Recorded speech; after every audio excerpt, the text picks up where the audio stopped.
Hi, my name's Tyler, and I'm a preschool teacher from the Discovery School at the Bay Area Discovery Museum. And I'm excited to tell you how you can collaborate with your children to create an original story called a switch story.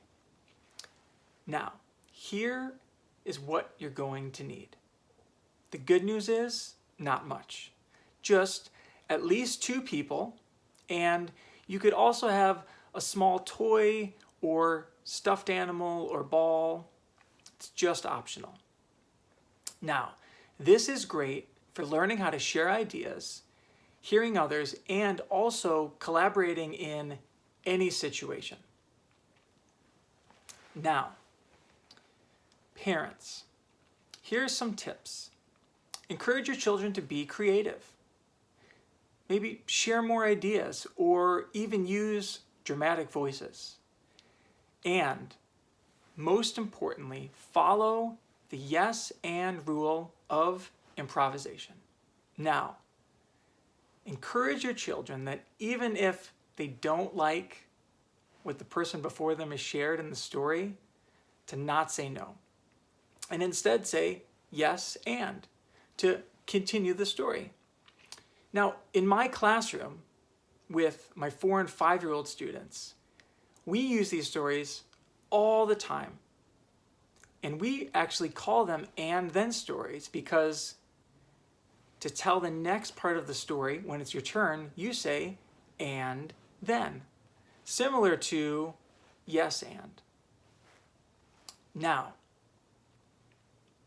are you ready to begin? Here are the instructions.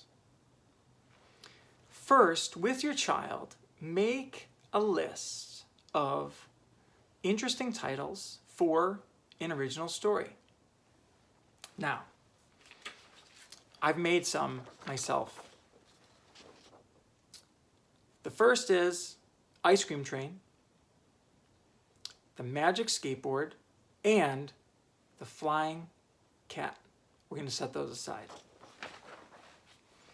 Next, pick someone to be the story starter. That person's role is to begin the story as the narrator telling the story.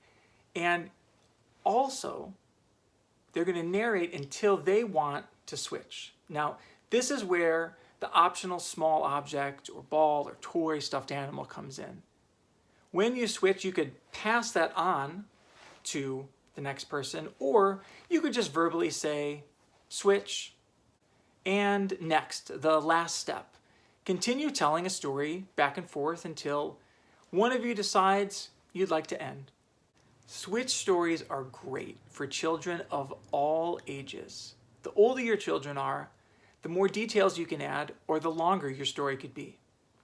I'd also like to give you some tips and ideas, things to try. You could try adding more people.